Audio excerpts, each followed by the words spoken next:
In this review of the week's news, the Littleton Port Company revealed a funding gap for rebuilding cruise ship facilities that raised the question who should pay and what the consequences would be for tourism operators if the cruise ships don't return. This is CTV News Week in Review. I'm Grant Mangan. Canterbury tourism operators may not be getting an influx of cruise ship visitors anytime soon. The Littleton Port has confirmed to CTV News that cruise ships won't be coming back to Littleton unless the cash-strapped Christchurch City Council, the government or tourism operators step in to help. There are no cruise ships docked in this port, and there may never be any. The Port of Littleton can't afford the cost of building a new $40 million wharf to house the nearly 80 cruise ships visiting the region every year. We've got places in our plan to put it, but at the moment for us, economically, it doesn't make sense. So there is a chance it may not go ahead. Since the devastating February 2011 earthquake, cruise ships have been visiting Akaroa. However, the sleepy town can't cope with the influx in visitors, and as the ships grow in size, a need for a larger wharf is becoming more and more essential. Already Canterbury is losing 30,000 visitors a year, as some ships are just too big for Akaroa.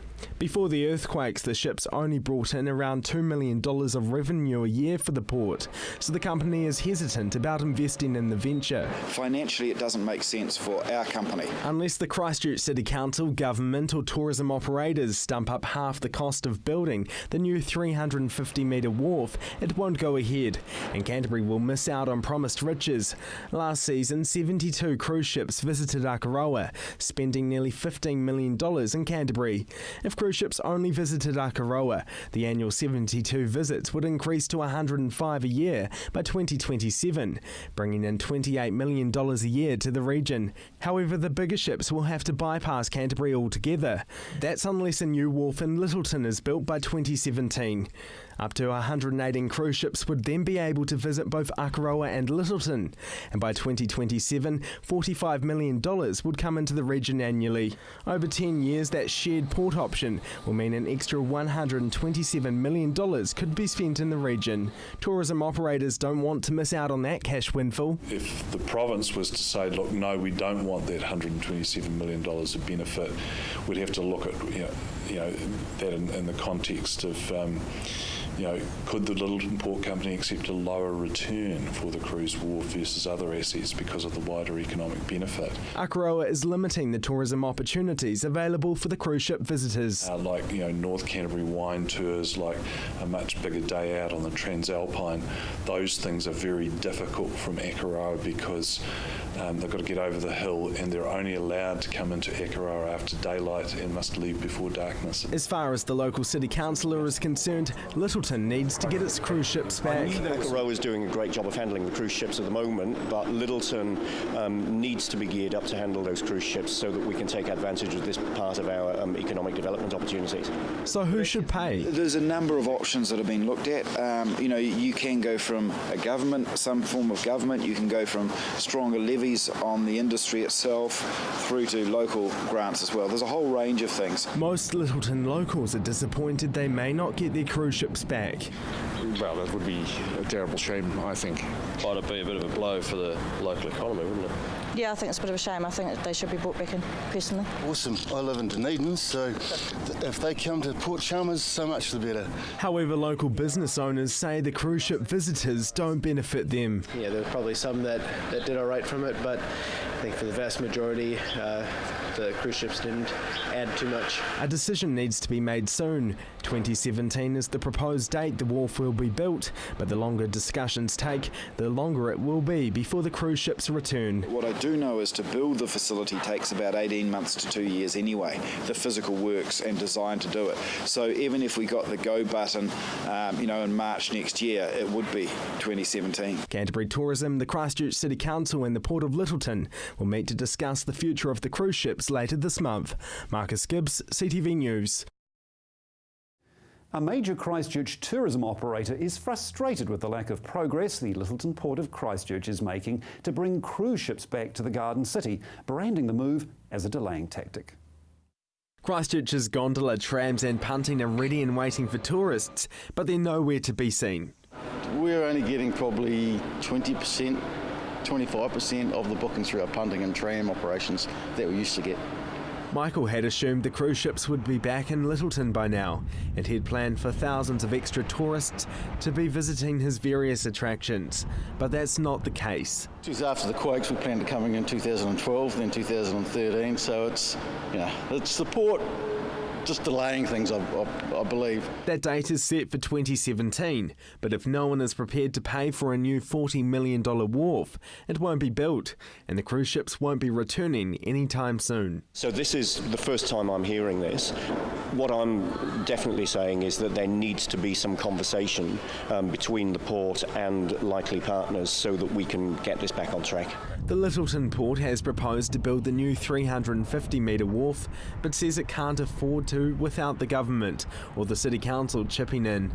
This is because the cruise ships are a small earner for the port, bringing in just $2 million a year in docking fees. Too much of a hassle for them. They don't really want it to happen. They're using their public company status as an excuse. There's a problem here where the port simply has a narrow view, which is based on how much it can earn. And that is set by the average price that cruise ships are prepared to pay to actually tie up at a wharf in New Zealand. Without the wharf, the cruise ships are travelling to Akaroa, an hour and a half away, and 13 of the larger cruise ships can't fit inside Akaroa's much smaller harbour. This means Michael's attractions are missing thousands of extra visitors and thousands of dollars in lost revenue. Something like 3,000 customers or passengers, another 1,000 crew each, so it's equivalent to 50,000 people. It's like 2,000 busloads of people with their wallets open, willing to spend money in the central city, and they're not coming. With limited visitors, his various businesses are suffering. Even in the midst of school holidays, he's only running 3 trams. Before the earthquakes, however, he was running 5. We take probably 200, 300 customers a day. On a cruise boat day, we'd take 1,000. The gondola was another favourite of the cruise ships. It was one of the only places the visitors could take photos of their ship from above when it sat in Littleton Harbour. Visitor numbers are down by a third. To bring them back, Michael's suggestion is to delay the larger wharf terminal and build something smaller. So they're saying we need $40 million for a terminal. All we want is a wharf. Now, I know they can get that old wharf up and running on the inner harbour for $20 million. Done deal. Michael also hopes that once the Christchurch City Council owns 100% of the port, it will put pressure on the board to rebuild a wharf for the cruise ships. We haven't been able to reach the chief executive of the port today for comment on this, but we hope to hear from him later this week. Marcus Gibbs, CTV News. A land information hub was launched in St Albans this week. Helping Christchurch residents understand the situation of their local land. The In the Know Land Hub was launched today, a collaboration of several companies involved in the regional rebuild. A number of organisations involved in the recovery post-earthquakes wanted to get together and share information with the people of Canterbury on what we know about land damage, what we don't know about land damage, and who's going to be responsible for progressing matters from here. Helen Beaumont from the Christchurch City Council says for many, the paperwork is too much to process. I mean, there's a lot happened in Christchurch since the earthquake. There's a huge body of research and nobody's got the time to go through all of it. So this is a place where you can come, find out about the issues that really concern you and get them explained if you need some further explanation.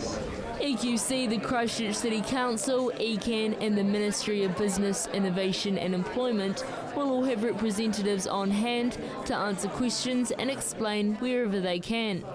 Acknowledging not all the problems have a solution yet, but wanting every resident to have up-to-date information. Giving residents the opportunities to see clearly what decisions have been made and how they were decided. But also, what is the new stuff that's coming up and what isn't known yet. It's very difficult to make decisions until you get that big picture. So it's important for people to come and try to get a sense of the big picture.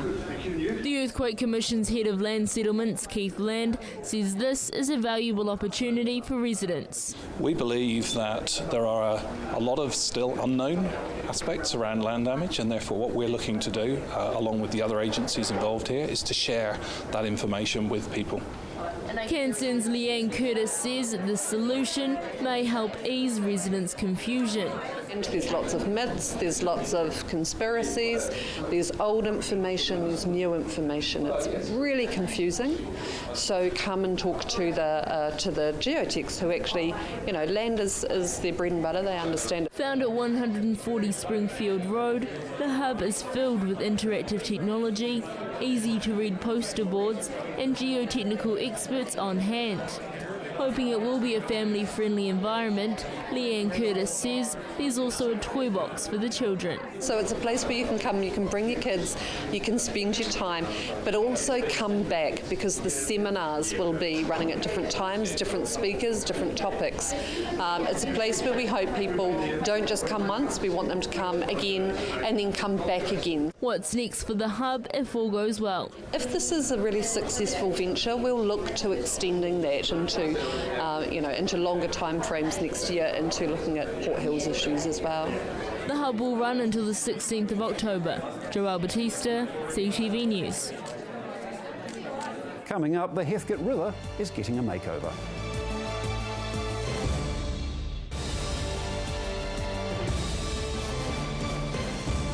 Christchurch's Ice Fest is into its second week, and this past Sunday, thousands of Cantabrians got the chance to see the planes that fly to Antarctica up close.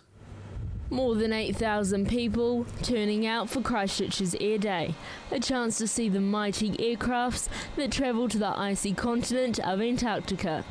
For the Kiwi side, they fly the C-130 Hercules. It was great. We always enjoy coming down, and really enthusiastic, big crowd that turned up. It was great to see a lot of kids, families. So we really enjoyed it. Christchurch, the international gateway for Antarctica. Is critical for us here. It's a really key relationship. Excellent facilities here, nice long runway, good facilities for us to operate closer to Antarctica. So it's ideal for us to base out of here. Typically there is a crew of 6 aboard the plane. They travel to the Antarctic more than 8 times a year. Captain Aaron Lloyd says flying to Antarctica is a privilege. We really enjoy flying there. It's I think a lot of people are quite surprised when we go there hearing about it all. Inside the flight deck of the C-130 Hercules. Pilot on the left, co-pilot on the right, a flying engineer in the centre position here, navigator station behind us. The displays up the front, flight displays for the pilot, the pilot's engine instrumentation in the centre, fuel, pressurisation, electrics panels up top, and the circuit breakers for all of the systems on either side. Over the summer months, the flying conditions in the icy continent aren't too different to flying through New Zealand. But this captain says getting the privilege to travel through the Antarctic is surreal. Completely different environment to what we have here. On a great day, you can see for miles. Typical, brilliant views down there. What separates the Hercules from the average national plane? I'd probably say the versatility of the C-130. It can be re-rigged for a combination of cargo or passenger configuration pretty quickly, as opposed to other aircraft. That's what sort of gives the C-130 its advantage. Inside the aircraft, if fitted for seating passengers, the Hercules can carry more than 90 people. From food, basic supplies to machinery, this plane is mainly used for carrying and delivering cargo to those in the Antarctic science programs. Generally it's a cargo configuration, 7.5 hours to the ice. Typically we overnight down at McMurdo and return the next day. There are many features on board with several uses. The paratroop doors on either side, they are an emergency exit and can also be used for personnel jumping out of the aircraft. For this Air Force captain, not every day flying is the same, and his team enjoy being able to contribute to several other Antarctic operations. What he loves about being an Antarctica pilot. The challenges and the differences of it that we always have, it's never a standard day, I guess. There's always something new. It always keeps all of us busy on our toes, which is good. Joelle Batista, CTV News. A local developer is spending money out of his own pocket to bring back life to a local river. He's already invested $20 million in the tannery complex, and now Christchurch developer Alistair Castles is spending $400,000 to revitalise the Heathcote River. The Heathcote was part of our history, it's part of the reason why Christchurch is here, and I want to bring that out with some sculptures and some buildings around the river, and I want to tell that story. Hoping to create a safe walkway across the river for locals. He's planning to build a bridge linking the tannery to the river and to become an attraction for locals and tourists. The bridge over the Heathcote at the moment, the road bridge, is very dangerous to walk on. There's a very narrow pathway and you couldn't go across there with prams or bikes or kids. It's something which has been needed for a while. Fully funding the build himself, Mr Castles just needs the project signed off by the Christchurch City Council. After being given the tick of approval, he hopes to have the ornate Victorian footbridge installed by the end of the year. It's planned to be in roughly the same place as the one built in 1890. It was called a swing bridge. It used to rotate around to let the ships past, or the scows past. Ours isn't going to do that, but I want to put that bridge back again. And a wharf, which was there, I want to put that back as well. And then I'll probably put a boat on the wharf, and it'll start looking more like a river than a drain that it looks like at the moment. Mr Castles believes the polluted Heathcote River has been neglected. He's been taking things into his own hands, organising volunteer cleaning groups to help out. Now and again we have a Castle & Sons brewery, we have a river cleaning day, and we have people come down, not just us, and we clean up the banks of the river and we generally get a truckload of rubbish. Mr Castles is calling on Environment Canterbury to crack down on the river's pollution.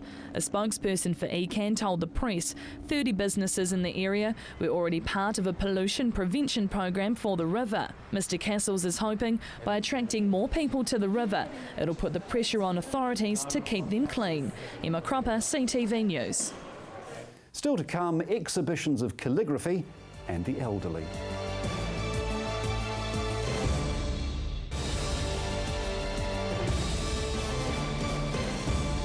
A local exhibition profiles the lives of the elderly in Christchurch as they cope with the hurdles of living in the post-quake city. Recognising senior citizens in Canterbury, the Voice of Age exhibition documents the lives of the elderly living locally. The exhibition reflects the memories of Christchurch shared by some of Christchurch's older citizens. So we've got panels of older people with their photos and a bit about their stories, so a wee bit about their lives growing up in Christchurch. Put together by photojournalist Guy Frederick, the exhibition is being housed at the Christchurch City Council. 10 panels telling the stories of 10 locals. Those stories reflecting the history of Christchurch through the voices of the older generation. There's some fantastic stories in there, looking back to the days of trams and horses and other things, so it really gives you a great view of where older people have been, how they've shaped Christchurch and how they're continuing to shape it post-earthquake. The challenges facing the elderly in transitional Christchurch are revealed, highlighting the resilience of the older generation going through the same trials and tribulations of dealing with earthquake repairs and rebuilds. The exhibition ends on the 17th of October. Emma Cropper, CTV News. The Body Festival is in its 13th year of running, and this year the standard is higher than ever. Polishing off the final touches ahead of showtime, the Highland Dance Company of New Zealand are part of the 2014 Body Festival, recognising dance and performance in Christchurch. Their Journey of the Counts show depicts the Scottish immigration to New Zealand through contemporary Highland dancing. So it starts off with some of the history of Scotland, and then we portray their immigration over here, and then the welcoming that they received here, and then how they established their communities. They're hoping to modernise the traditional art form, bringing it into the 21st century. The company dancing gives us a chance to do some things a bit differently, wear some more modern costumes and do some more modern choreography. In its 13th year of running, the Body Festival is pulling in larger audiences than ever before, with up to 30,000 people taking part. It's really great that Christchurch took to this festival. We've continued through the last 3 or 4 years through some quite difficult times. We've got bigger each year. More than 86 workshops and performances will take place over 3 weeks. Winks, all part of one of the world's top dance festivals. I mean, we're now arguably one of the largest dance festivals in the world per head of population. So, yeah, it's grown from something quite small to something quite large. With such large numbers, festival director Adam Hayward says it's a reflection of the huge talent here in Canterbury. Some really good contemporary dancers, but also we've world champion hip hoppers here. We've got world champion tap dancers here. We've got world champion sort of in all forms of dance. The festival is giving locals a chance to step outside of their comfort zone and try something new, offering more than 50 workshops on all different forms of dance. And so you can watch shows, but you can also give dance a go in a huge range of dance forms. It's all about celebrating diversity through dance, showcasing all styles of performance, from ballet, experimental contemporary to integrated dance and tap. Pretty much anything you can think of that involves movement and music will be in the festival somewhere. Come showtime tonight, this dance group will be showing local audiences the diverse talent bred here in Canterbury. Emma Cropper, CTV News. The Canterbury Museum has a new exhibit, more than 2 decades of traditional Chinese calligraphy. Calligraphy can make people calm down, concentration. It's very good to cultivate our mind. So his lifelong commitment, his passion to the calligraphy. A look into Chinese calligraphy at the Canterbury Museum. Honoured to be invited to contribute, Christchurch resident Master Tang has filled the exhibition with more than 60 pieces of Chinese calligraphy. What he and his wife Mrs. Tang believe the pieces will bring to the viewer. Did you see lots of its beauty? Yeah. Now it's Canterbury, it's a multicultural, so I hope the Kiwi, not only Kiwi, that's a different culture people can test the beauty of Chinese calligraphy. They can enrich their cultural spirit. The 94-year-old Chinese-born man has been mastering the art of calligraphy since he was 6 years old. Throughout the exhibition, you see many of the different traditional Chinese styles. They set up the very solid foundation, then he choose, I think, the official style. Oh, this one. Official style is his favorite. The official script, also known as clerical script, is his personal best.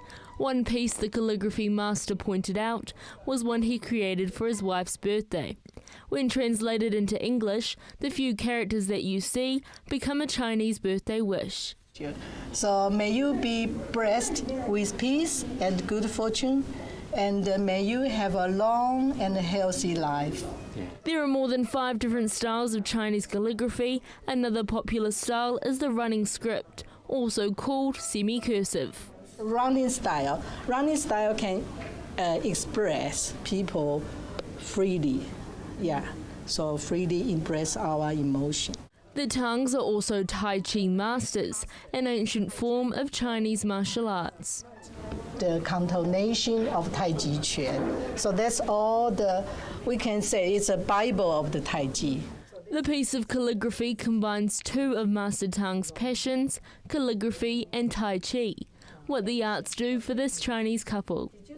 It can cultivate our mind and the spirit from the same, the philosophy, knowledge. We want to pass on.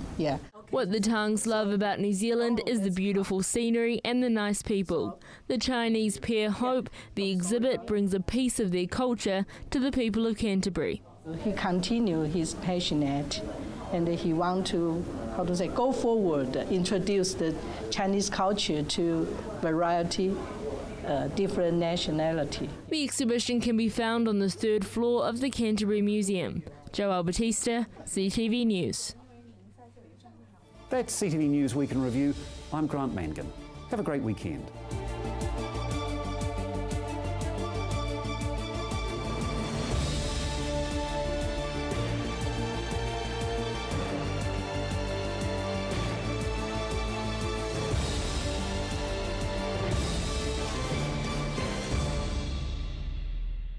Supporting local content so you can see more of New Zealand on air.